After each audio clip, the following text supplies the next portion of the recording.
Sir gastric जिनको भी होता है उनमें ये समस्या देखी जाती है कि अक्सर उनका पेट फूल जाता है, तो इससे क्या होता है और क्या असर पड़ता है या फिर इसका क्या उपाय है, कैसे बच सकते हैं इससे, इस बारे में बताएं। देखिए, अगर कोई खाना स्किप करता है या फास्टिंग रखता है या खाना देर से खाता है और ये निरंतर हो रहा हो, लगातार हो रहा हो, तो बॉडी की इम्यूनिटी कम जाती है। और बॉडी की जब इम्यूनिटी कमती है तो उसका जो पेट यानी स्टमक है उससे एसिड सिक्रीशन होता है। और जो ये एसिड सिक्रीशन है, यही फिर जैसे एसिड कहीं गिरे तो धुआं निकलता है, वैसे ही अगर पेट के अंदर भी एसिड होती है तो अंदर गैस बनता है। और ये गैस जो है फुलाता है, और फूलने के कारण क्या होता है, शरीर में पेट खास करके फूला ऐसा लगता है, डकारें आना शुरू हो जाती हैं। इससे भी आगे बढ़ गया तो उल्टी ऐसा हो सकता है या उल्टी फ्रैंक भी हो सकता है। तो ये फुलनेस, उल्टी जैसा मन या उल्टी, ये तीनों चीज़ें गैस्ट्रिक की निशानी है।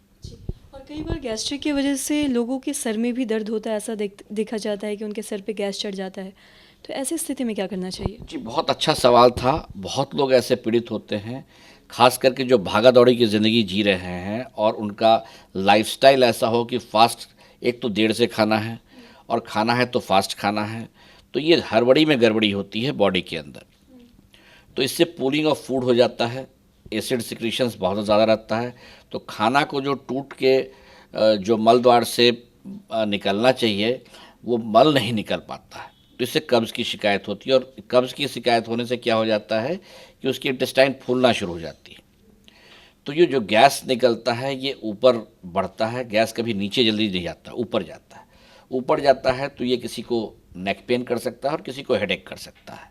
और ये दोनों काफ़ी आजकल मरीज़ों में देखा जा रहा है, खास करके स्टूडेंट्स में, जो मॉर्निंग में ट्यूशन चले जाते हैं और ट्यूशन के बाद आके नाश्ता या खाना करते हैं, तो 6 से 12 उनका ट्यूशन हो गया, 1 बजे तक वो खाए ही, और खाए तो फास्ट खाए।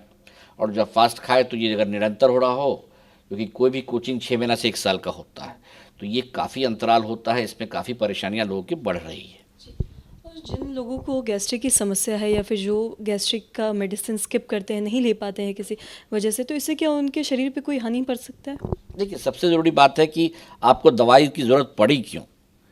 तो इसमें अपने दिनचर्या में बदलाव करना होगा, अपने खान पान में बदलाव करना पड़ेगा। कोशिश करनी चाहिए कि जो कार्य वो कर रहे हैं उसके अनुरूप ही उनके खान पान हो। खान पान में ज़्यादातर कोशिश करें कि रेशेदार चीज़ें खाएं, और अगर दवा ले रहे हैं तो नियमित लें। ऐसा नहीं कि 2 दिन दवाई लिया, छोड़ दिया, ठीक होने पर फिर 2 दिन दवाई ले लिया। अगर लेना है एसिडिटी की दवाई तो लगातार कम से कम 15 दिन चलनी चाहिए। कई लोगों में तो 6 महीना साल भी चलता है, लेकिन कम से कम 15 दिन लगातार चलनी चाहिए, ताकि उसका भरपूर लाभ उसके प्रॉब्लम में हो सके।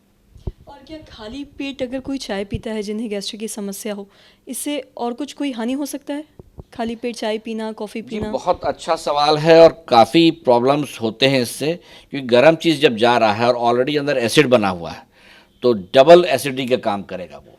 और उसके अंदर जो है जो कैफ़ीन रहता है, खासकर कॉफ़ी में, चाय में तो कम, कॉफ़ी में ज़्यादा कैफ़ीन रहता है। तो ये चीज़ें जो है वो स्वास्थ्य के लिए हानिकारक होती है और एसिडिटी और गैस बढ़ा सकती है।